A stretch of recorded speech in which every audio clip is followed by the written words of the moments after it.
નમસ્કાર વિદ્યાર્થી મિત્રો, આજના લેક્ચરની અંદર આપણે ધોરણ 11 સાયન્સ ગણિતની અંદર પાઠ 1 ગણ જે છે એમાં સ્વાધ્યાય 1.1નો દાખલો જે છે 4ની વાત કરવાના છીએ। તો નીચેના ગણોને ગુણધર્મની રીતે લખવાના છે। તો આપણને યાદીની રીતે જે છે એ ગણો આપેલા છે, આપણે એને ગુણધર્મની રીતે દર્શાવવાના છે। તો સૌથી પહેલું આપણને આપેલું છે કે 3, 6, 9 અને 12, એટલે કે 3નો તમને જે છે એ ઘડિયો આપેલો છે। 3 એકુ 3, 3 દુ 6, 3 તરી 9, 3 ચોક 12।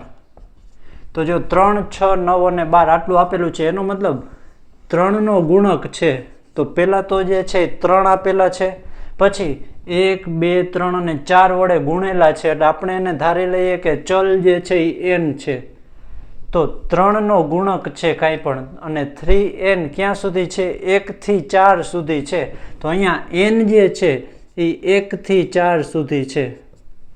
તો 1 થી 4 સુધી આપણે n ને લેવાનું છે। તો આપણે દર્શાવી દઈએ એને કે ગણ એ કહી દઈએ આપણે એને કે x, જ્યાં x બરાબર 3n છે। તો x જે છે એ 3n છે, અને n જે છે એ પ્રાકૃતિક સંખ્યા છે। તો સૌથી પહેલાં આપણે એ પણ લખવું પડશે કે n belongs to n natural number. તો પ્રાકૃતિક સંખ્યા તો 1 થી અનંત સુધી છે। તો 1 થી અનંત સુધી પ્રાકૃતિક સંખ્યા છે, એમાંથી આપણે લેવાની છે કેટલી? તો 1 થી 4 સુધીની જ લેવાની છે।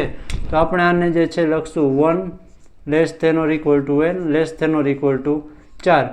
હવે કોઈ વિદ્યાર્થી જો એવું કરવા માંગતા હોય કે આપણે જે છે અહીંયા 1 less than or equal to n less than 5 લખવું છે, તો પણ ચાલે। તો અહીંયા જે છે ઇક્વલ ટુ લખવાની જરૂર નથી। તો તમે કોઈ પણ રીતે જે છે આને દર્શાવી શકો છો। ત્યાર પછી બીજા દાખલાની વાત કરવામાં આવે તો બીજા દાખલાની અંદર આપણને આપેલું છે 2, 4, 8, 16, 32। તો સૌથી પહેલાં 2ની જે છે 1 ઘાત એટલે કે 2 આપેલું છે, 2ની 2 ઘાત 4, 2ની 3 ઘાત એટલે કે 8, 2ની 4 ઘાત એટલે કે 16, 2ની 5 ઘાત એટલે કે 32। તો અહીંયા આપણને જે છે એક ગુણધર્મ આપેલો છે કે આ 2ની કોઈ ઘાત છે। તો આપણે વિચારી લઈએ કે આ જે છે એ x, કે જ્યાં x બરાબર 2ની n ઘાત છે। તો વળી પાછું આપણે અહીંયા લખવું પડશે કે 2ની n ઘાત છે, તો આ n 1 થી 5 સુધી જ આપેલો છે। તો n ની કિંમત જે છે, તો પહેલાં તો n બિલોંગ્સ ટુ n એટલે કે પ્રાકૃતિક સંખ્યામાંથી જ આ બધી સંખ્યાઓ લીધેલી છે, અને ક્યાં સુધી? તો 1 થી લઈને 5 સુધી। અને આપણે પ્રાકૃતિક સંખ્યા એટલા માટે દર્શાવવી જરૂરી છે કારણ કે 1 અને 2 વચ્ચે અસંખ્ય સંખ્યા આવતી, 1.1, 1.2, પરંતુ આપણે ફક્ત 1, 2, 3, 4 અને 5 તો પ્રાકૃતિક સંખ્યાઓ જે છે એ જ લેવાની છે। એટલા માટે આપણે n બિલોંગ્સ ટુ n દર્શાવીએ છીએ, અને ક્યાંથી 1 થી 5 સુધી લઈ જવાની છે। ત્યાર પછી ત્રીજા દાખલાની વાત કરીએ તો ત્રીજો દાખલો જે છે સેમ ટુ સેમ બીજા જેવો જ આપેલો છે।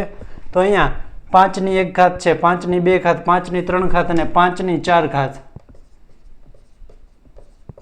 એનો મતલબ આની અંદર ગુણધર્મ એક જોવા મળે છે કે 5ની n ઘાત આપેલો છે, અને n ની કિંમત 1 થી લઈને 4 સુધી જે છે વધતી જાય છે। તો આપણે આમાં લખી દઈએ કે x, કે જ્યાં x જે છે એ 5ની n ઘાત છે, અને એ પ્રાકૃતિક સંખ્યામાંથી જ લીધેલો છે, અને n ની કિંમત જે છે 1 થી લઈને 4 સુધી આપેલી છે। જો તમારે અહીંયા 1 જે છે અથવા તો 4 ન લખવા હોય ને 5 લખવા હોય તો ઇક્વલ ટુ લખવાનું હોતું નથી। તો આપણને જે છે લખતા ગમે તે રીતે આવડતું હોય તો ચાલે, પણ જો 4 આવતા હોય તો અહીંયા ઇક્વલ ટુ લખવાના છે, જો ન આવતા હોય તો ઇક્વલ ટુ લખવાના હોતા નથી, એ આપણને ખ્યાલ હોવો જોઈએ। ત્યાર પછી ચોથા દાખલાની અંદર જે છે તો 2, 4, 6, 8 અનંત સુધી જાય છે। તો 2, 4, 6, 8, 10 અનંત સુધી જાય છે, અને ફક્ત આ કેવી સંખ્યાઓ છે? તો ફક્ત જે છે આ યુગ્મ સંખ્યાઓ છે। યુગ્મ એટલે કે બેકી સંખ્યાઓ છે। અને જો આપણે પ્રાકૃતિક સંખ્યાની વાત કરીએ તો 1, 2, 3, 4, 5 એમ એન્ડ જાય, તો પ્રાકૃતિક સંખ્યા તો છે જ આ રહી, પણ કેવી પ્રાકૃતિક સંખ્યા છે? યુગ્મ પ્રાકૃતિક સંખ્યા છે। તો એમાં જે છે આપણે ગુણધર્મ જો લખવાનો હોય તો x, કે જ્યાં x ઘટક એ યુગ્મ પ્રાકૃતિક સંખ્યા છે। અને આમાં કોઈ પણ લિમિટ છે નહીં, અનંત સુધી જાય છે. એટલે અહીંયા 1 થી 4 કે 1 થી 5 કે એવી રીતે દર્શાવવાનું હોતું નથી, કારણ કે યુગ્મ પ્રાકૃતિક સંખ્યાનો ગણ જે છે એ અનંત સુધી જતો હોય છે. ત્યાર પછી જે છે પાંચમા દાખલાની આપણે વાત કરીએ તો પાંચમા દાખલાની અંદર જે છે તમે જોઈ શકો છો, પહેલું જે છે એ આપેલો છે 1નો વર્ગ, બીજો આપેલો છે 2નો વર્ગ, ત્રીજો આપેલો છે 3નો વર્ગ, ચોથો આપેલો છે 4નો વર્ગ, પછી 5નો વર્ગ, એમ 10ના વર્ગ સુધી જે છે એ ચાલ્યું જાય છે. તો અહીંયા તો ફિક્સ જ છે આપણે કે ઘાત જે છે એ 2 જ છે, પણ આગળની જે છે આધારની આપેલી સંખ્યા જે છે બદલતી જાય છે. તો એનું જે છે ગુણધર્મ આપણે કહીએ તો આ છે n² ગુણધર્મ આપણને આપેલો છે. તો n² ગુણધર્મ આપેલો છે અને આ n જે છે એ 1 થી લઈ અને 10 સુધીની સંખ્યાઓ આપેલી છે. તો આપણે દર્શાવી દઈએ કે ગણ ઈ જ્યાં x બરાબર n² છે અને n જે છે એ કેવી સંખ્યા છે તો કે પ્રાકૃતિક સંખ્યાઓ છે. અને પ્રાકૃતિક સંખ્યા તો અસંખ્ય છે કે જે અનંત સુધી ચાલી જાય, પરંતુ આપણે 1 થી 10 સુધીની જ લેવાની છે.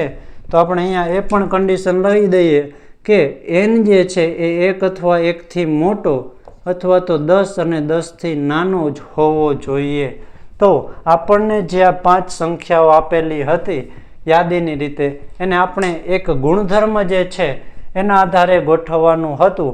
તો બધા જ જે છે એ ગુણધર્મના આધારે આપણે ગોઠવી દીધા છે. તો બહુ જ સરળ એવો દાખલો હતો. તો મને આશા છે કે તમને સમજાઈ ગયું હશે. તો ફરી પાછા મળીશું એક નવા જ વિડીયોમાં નવા જ દાખલા સાથે. તો થેન્ક યુ વેરી મચ.